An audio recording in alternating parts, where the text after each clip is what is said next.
우리를 사명자로 부르시는 주님 앞에 사도신경으로 신앙 고백하겠습니다. 나는 전능하신 아버지 하나님 천지의 창조주를 믿습니다. 나는 그의 유일하신 아들 우리 주 예수 그리스도를 믿습니다.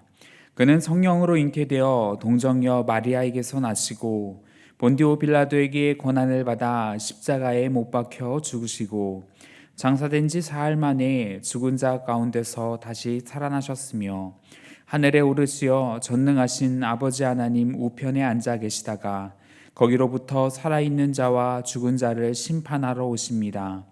나는 성령을 믿으며 거룩한 공교회와 성도의 교제와 죄를 용서받는 것과 몸의 부활과 영생을 믿습니다.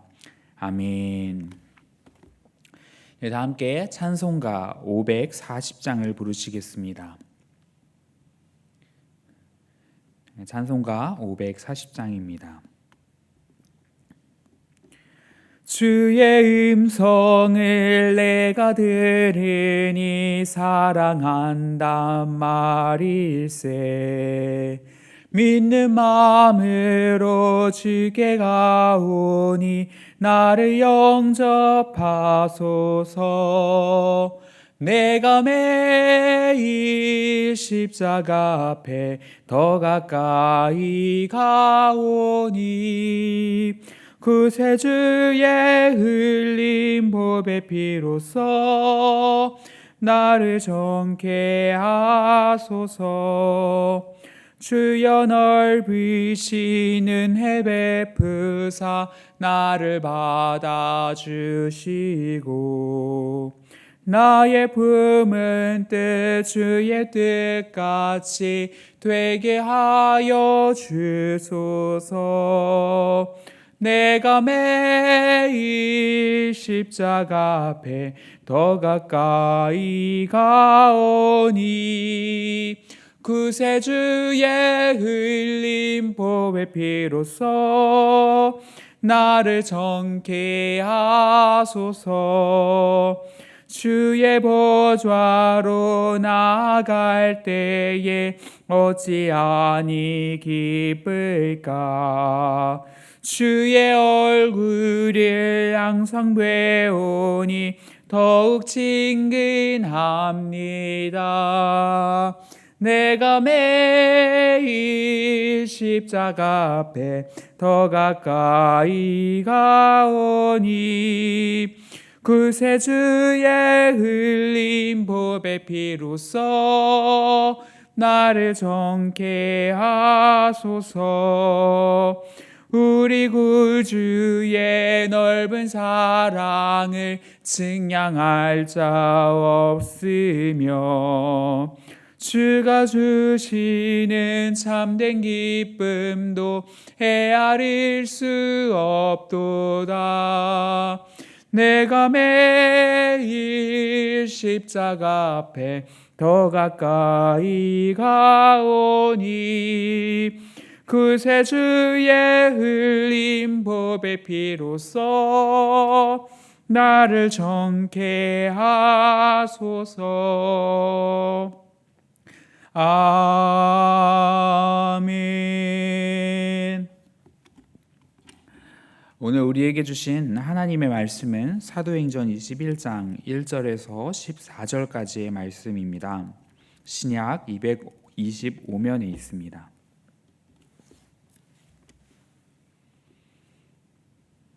사도행전 21장 1절에서 14절까지의 말씀을 함께 교독하시겠습니다. 우리가 그들을 작별하고 배를 타고 바로 고스로 가서 이튿날 로도에 이르러 거기서부터 바다라로 가서 구브로를 바라보고 이를 왼편에 두고 수리아로 항해하여 두로에서 상륙하니 거기서 배에 짐을 불려 함이러라.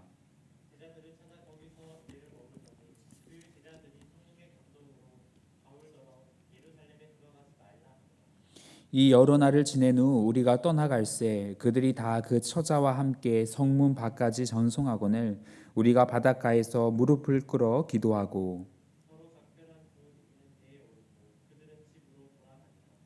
두로를 떠나 항해를 다 마치고 돌레마이에 이르러 형제들에게 안부를 묻고 그들과 함께 하루를 있다가 이튿날 떠나 가이사랴에 이르러 일곱 집사 중 하나인 전도자 빌립의 집에 들어가서 머무르니라.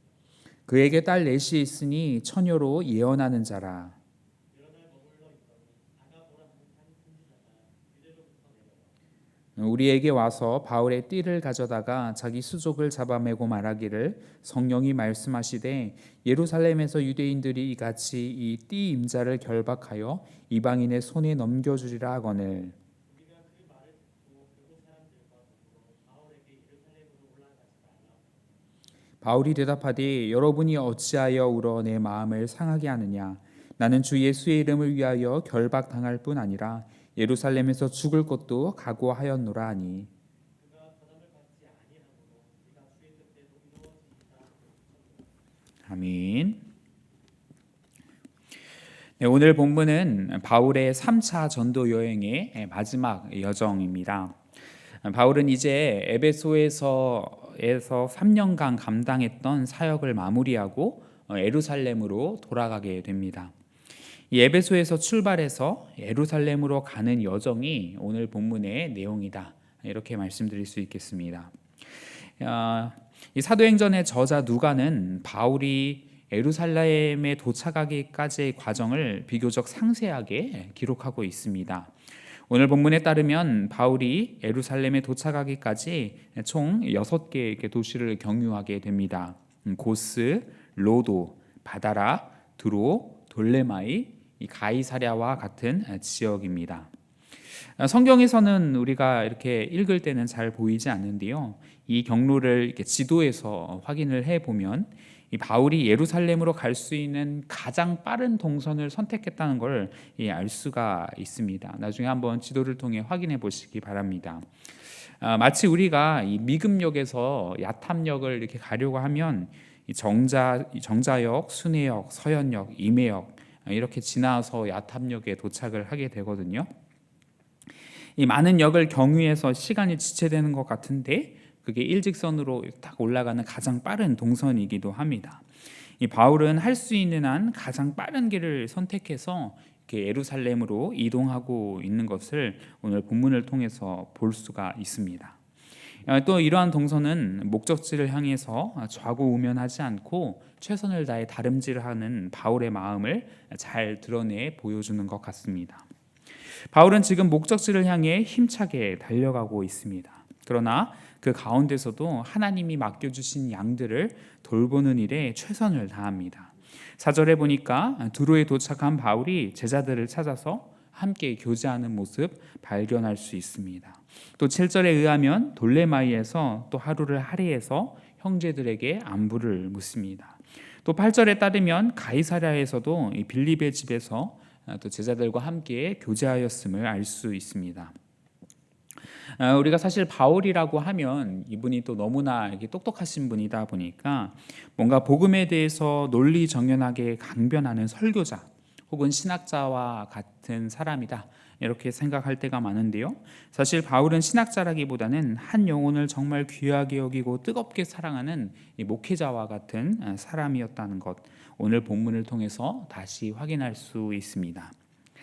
근데 이 바울이 제자와 형제들을 문안하는 과정에서 한 가지 공통된 이야기를 듣게 됩니다. 그것은 바로 이 바울이 예루살렘에서 아주 극심한 고난을 겪게 될 것이라는 사실입니다. 오늘 본문 4절은 제자들이 성령의 감동으로 바울에게 예루살렘으로 들어가지 말라 이런 증언을 했다는 것을 이야기하고 있습니다. 이는 바울이 만나게 될 고난 때문에 그랬던 것이죠.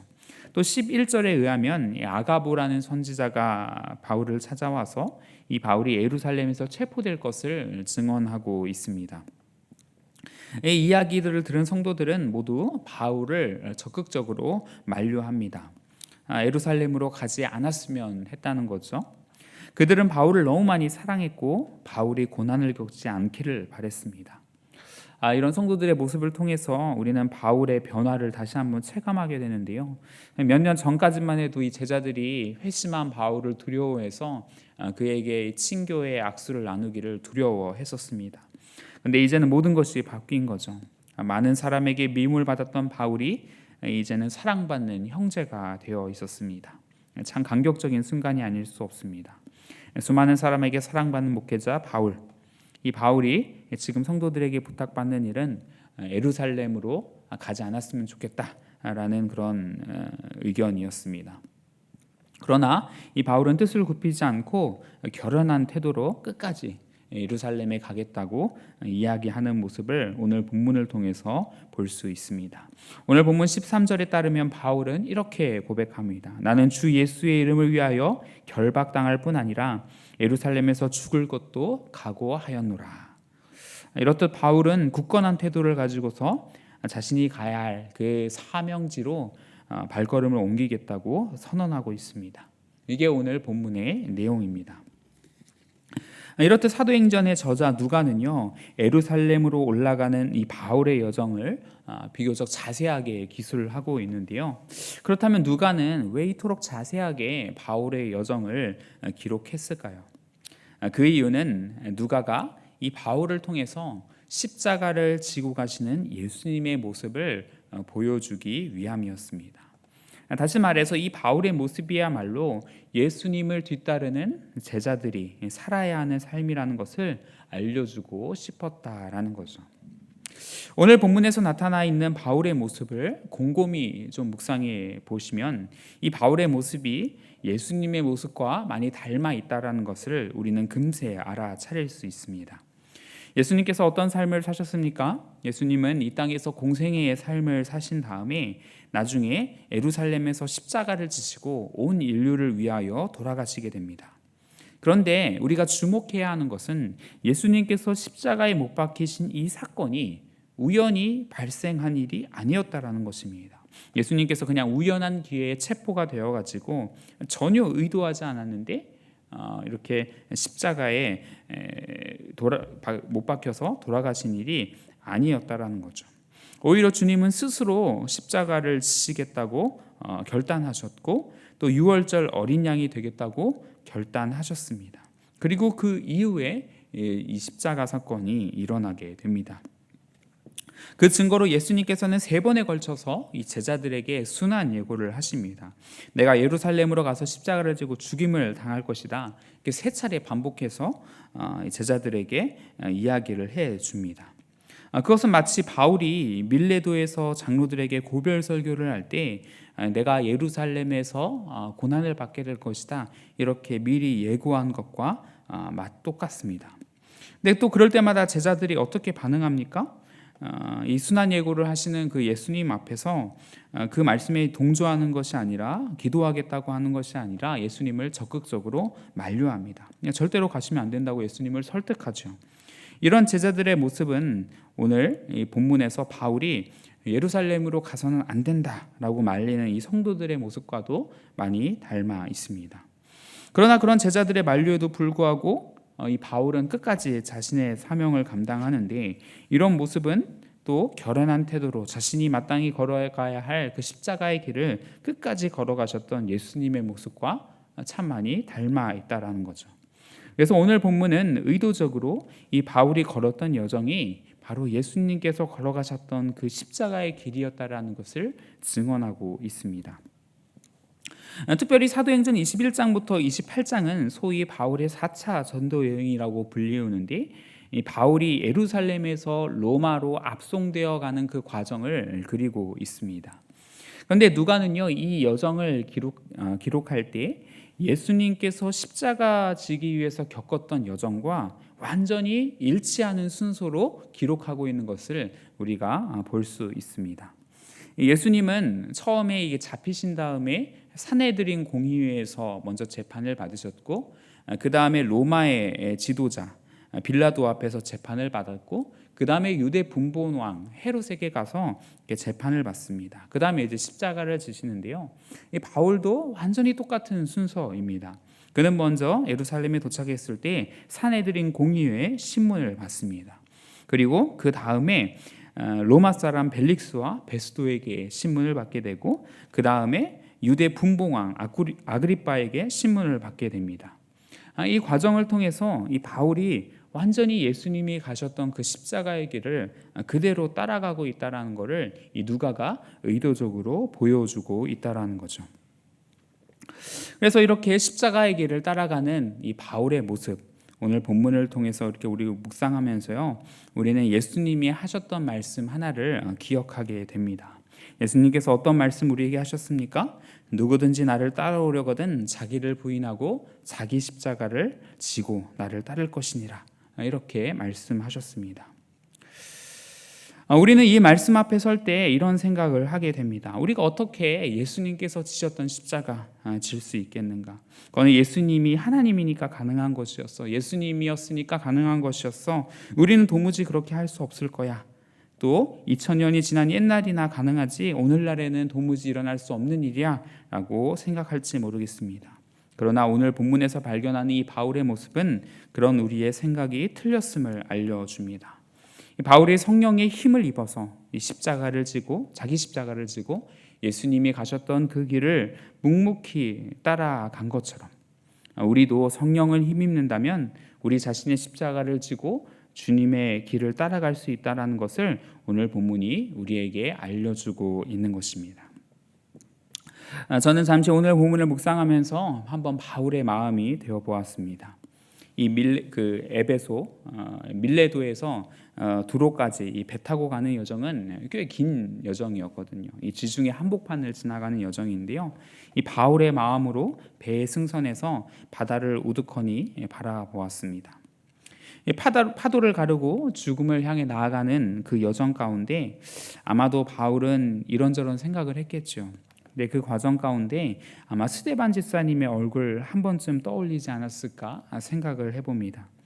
스데반 집사님은 수많은 사람 앞에서 담대하게 복음을 선포했습니다. 그리고 많은 이들이 자신을 돌로 치고 있음에도 불구하고 천사와 같은 얼굴을 하고 있었죠. 그리고 또 심지어 생명을 잇는 그 절체절명의 위기 속에서도 그는 타인을 먼저 생각했습니다. 주여, 저들이 몰라서 그렇습니다. 저들의 죄를 용서하여 주세요. 이렇게 기도했던 것이 스데반 집사님이었습니다. 바울은 그 스데반 집사님을 죽인 장본인이었고 그 모든 장면을 두 눈으로 목격했던 증인이었죠. 그렇게 죽어가는 스데반의 모습을 보면서 한편으로는 다행이다라는 생각과 함께 그는 이 스데반의 모습을 보면서 어떻게 하면 사람이 저렇게 자신의 믿는 무언가를 위해서 목숨을 던질 수 있을까? 어떻게 저렇게 천사와 같은 얼굴을 하고 죽어갈 수 있을까? 또 어떻게 그 죽어가는 순간에서도 다른 사람을 위한 기도를 올릴 수 있을까? 이런 의아함과 함께 신비한 마음이 들었는지 모르겠습니다. 그런데 이제 바울이 바로 그 당사자가 된 것입니다. 죽음을 두려워하지 않고 복음을 향해 걸어가는 전도자가 되었습니다. 그리고 이러한 위기 속에서도 교회의 성도들의 안부와 마음을 살필 수 있는 사랑과 여유도 갖춘 인물이 되었습니다. 그 비결이 무엇입니까? 바로 성령께서 바울과 함께 하셨기 때문이죠. 성령께서 바울의 마음에 감동하시고 그에게 사명을 주시고 사명을 감당할 힘을 주셨기 때문에 이 모든 일이 가능했는 줄 믿습니다. 말씀을 마무리합니다. 사랑하는 구미교회 성도님들, 하나님께서 우리 성도님들에게 주신 사명은 무엇입니까? 그 사명이 무엇인지를 한번 깊이 묵상해 보셨으면 좋겠습니다. 또 바울이 그 사명을 감당하기 위해서 우직하게 자신의 길을 걸어가셨던 것처럼 우리도 오늘 성령의 힘을 입어서 우리에게 맡겨진 십자가의 사명을 묵묵히 잘 감당하는 한 사람 한 사람 될 수 있기를 간절히 소망합니다. 함께 기도하시겠습니다. 하나님 아버지, 오늘 바울이 예루살렘으로 가는 그 여정을 통해서 예수님께서 십자가를 지시기 위해 예루살렘을 가셨던 그 여정을 떠올립니다. 그 예수님께서 가셨던 십자가의 길을 뒤따라갔던 바울처럼 우리도 예수님이 가셨던 그 십자가의 길을 따라갈 수 있는 사람들 되게 하여 주옵소서. 우리의 힘으로는 불가능합니다. 성령님께서 우리에게 능력 주셔서 우리에게 주신 그 사명을 향해 달려가 나갈 수 있는 힘을 허락하여 주옵소서. 감사를 드리며 예수님의 이름으로 기도드립니다. 아멘. 하늘에 계신 우리 아버지, 아버지의 이름을 거룩하게 하시며 아버지의 나라가 오게 하시며 아버지의 뜻이 하늘에서와 같이 땅에서도 이루어지게 하소서. 오늘 우리에게 일용할 양식을 주시고 우리가 우리에게 잘못한 사람을 용서하여 준 것 같이 우리 죄를 용서하여 주시고 우리를 시험에 빠지지 않게 하시고 악에서 구하소서. 나라와 권능과 영광이 영원히 아버지의 것입니다. 아멘. 네, 우리 이 시간 말씀 가지고 함께 기도하기 원합니다. 우리도 바울처럼 우리에게 맡겨진 사명을 향해 달려갈 수 있는 삶 되게 해달라고 기도하면 좋겠습니다. 오늘은 토요일입니다. 토요일은 예배 사역을 위해 기도하는 날입니다. 구미교회 예배가 진정 하나님께서 임재하시는 그런 예배 될 수 있게 해달라고 기도해 주시기 바랍니다. 또 한국 교회를 위해서 기도하겠습니다.